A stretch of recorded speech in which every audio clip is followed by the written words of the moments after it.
Welcome to Academic Game Tutorials. In this video we will discuss about the construction details of a lathe machine, along with the operation of different parts that together construct a lathe machine. So, before going into the video, we need to know what a lathe machine is. A lathe machine is a machine tool that is used to remove metals from a workpiece to give it a desired shape and size. So, the function of lathe is to remove the metal from a workpiece, in the form of chips, by mounting the workpiece rigidly on a machine spindle, and revolving at the required speed, and the cutting tool is fed against the work either longitudinally or crosswise to make the work to the required shape and size. Now, let's look at the construction details of a lathe machine, and the operation of different parts that together construct a lathe machine. First of all, we have the stands, or legs, in a lathe machine.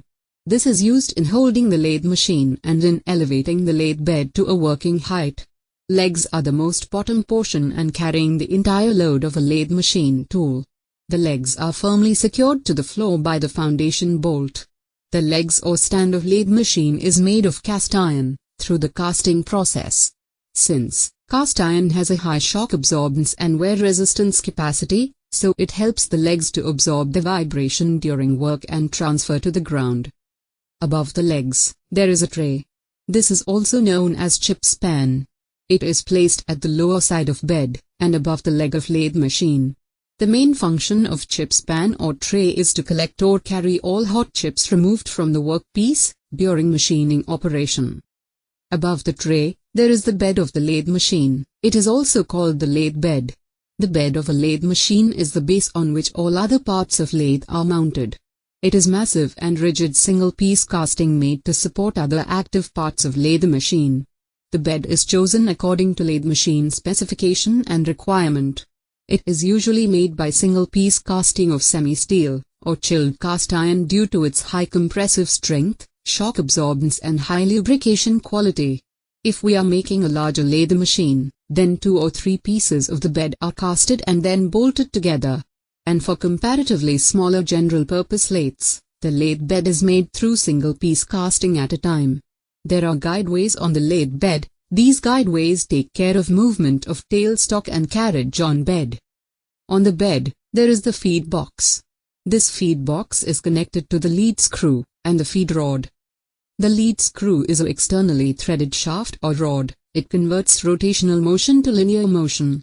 Lead screw is used for thread cutting operation in a lathe machine tool. The lead screw is used to move the carriage automatically during thread cutting.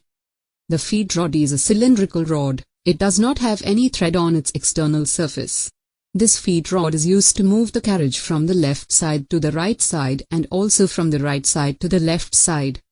Now, on left end of the bed, headstock of lathe machine is located while on right side tailstock is located. Headstock is situated at the left side of the lathe bed and it is the house of the driving mechanism and electrical mechanism of a lathe machine tool. Headstock transmit power from the spindle to the feed rod, lead screw and thread cutting mechanism. There are speed selectors for controlling gear speed. And here, we have a lever called the driving clutch, which is used to engage and disengage the spindle from the gear mechanism inside the headstock. In other words, it engages and disengages the motion. At the starting of the lathe, this driving clutch keeps the motion disengaged from the spindle, and then when we need we can use this clutch to engage the spindle with gears for motion, and the spindle starts rotating. Here this is the spindle connected to the headstock. The spindle possesses lever center to which the workpiece can be attached. There is a hole throughout spindle for handling long bar of workpiece. The spindle is hollow inside, and has threads cut on the external surface. On the other hand, the chuck has threads cut on the internal diameter. So, the external thread on the spindle surface, and internal thread of the chuck, results in coupling or fitting of the chuck, with the spindle, just like nut and bolt. After mounting properly, the chuck and the spindle becomes an assembly. The chuck here, is used to hold the job, or workpiece firmly during the machining operation. As we have just discussed, it is mounted on the spindle which rotates the chuck and workpiece. Depending on requirements, we usually use 2 types of chuck, 3-jaw chuck, and 4-jaw chuck. The 3-jaw chuck is also called universal chuck, because the three jaws move simultaneously when any one jaw is adjusted. These three-jaw chucks are generally used to hold cylindrical jobs. The four-jaw chuck is also called independent chuck, because in four-jaw chuck each stepped jaw is independently operated by a different screw. So, the four-jaw chucks can also hold the square jobs, rather than cylindrical. The tailstock is situated on the right side above the lathe bed. It is made out of cast iron. The tailstock moves on the guideways on the bed surface, and it can be moved forward and backward, towards and away from the chuck according to requirement and job length.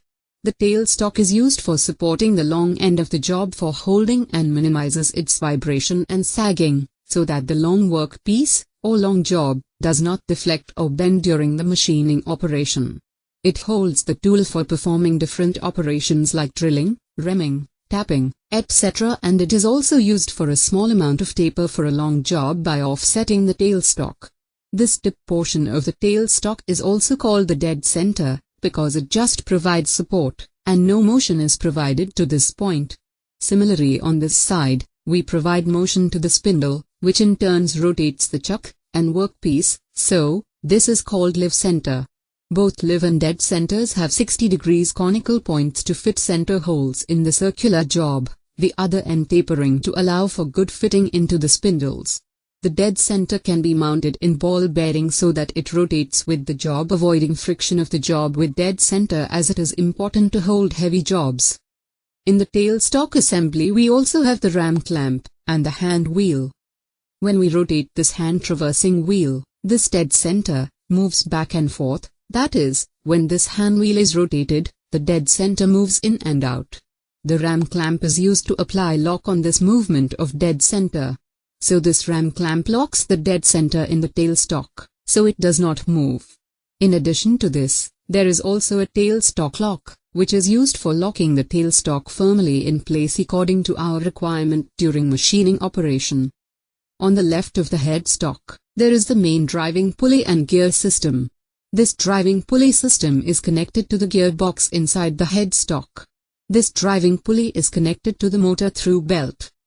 Then comes the carriage. The carriage is used for support, guide and feed the tool against the job when the machining is done. The carriage holds, moves and controls the cutting tool. It gives rigid supports to the tool during operations.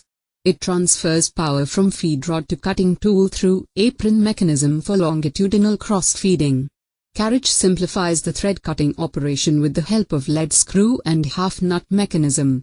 The carriage is formed of 5 parts: saddle, cross slide, compound rest, tool post, and apron. On the carriage there is a hand traversing wheel. Using this wheel we can move the carriage left or right, along the feed rod and lead screw. There is a half nut, or screw cutting engage lever on the carriage.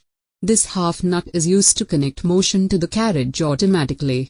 If the half nut lever is engaged, it engages the carriage with the lead screw, which results in automatic movement of carriage right and left by being guided by the threaded lead screw.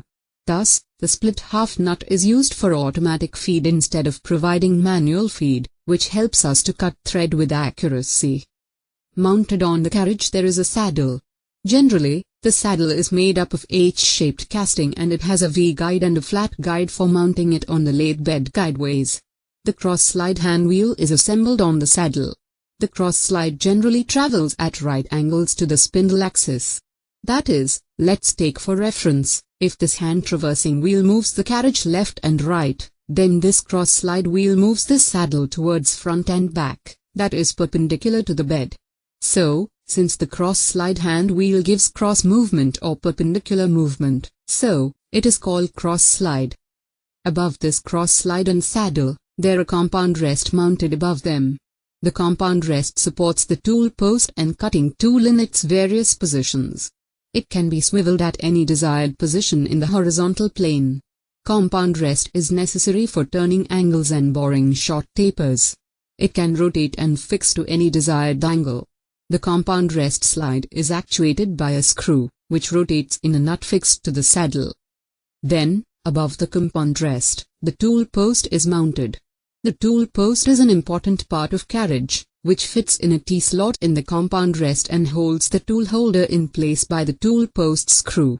It is the topmost portion of the carriage and it is used to hold various cutting tools or tool holders. Generally, the single-point cutting tool is mounted on this tool post. The last part of the carriage is the apron. This whole portion is called the apron. The apron is fitted to the saddle. It contains gears and clutches to transmit motion from the feed rod to the carriage, and the half nut which engages with the lead screw during cutting threads.